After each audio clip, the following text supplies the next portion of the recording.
aquí presentes en la tarde de hoy, haciendo la apertura, la inauguración de la muestra celebrando los 170 años de Vincent Van Gogh, el pintor postimpresionista más importante del mundo. Es un pintor Dutch, es un orgullo para todo el reino y aquí estamos celebrando su vida. Son 55 piezas de niños desde los 4 años hasta los 14 años. Bueno, es un orgullo, estamos celebrando su vida. Disfrútenlo, Van Gogh es un tesoro para todo el mundo, pero en especial para el reino holandés.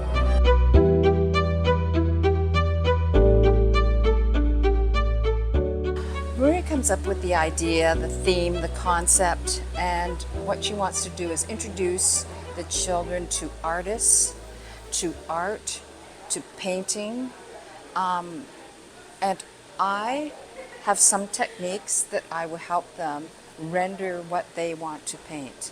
But they have the ideas, they get the inspiration from the artists.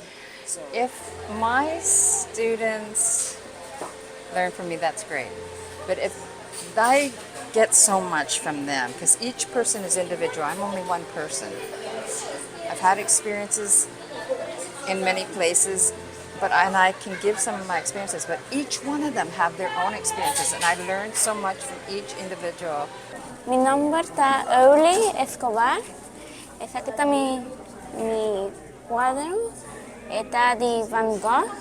Está el cuarto de Van Gogh. Mi nombre está Samantha Coleta. Entonces, a mí está un artista. Y a mí así es aquí, Dorcum de Van Gogh. Quem está Van Gogh está un artista que está pinta pintura. Essa aqui está habitación. Ela traje, entonces a mí también traje.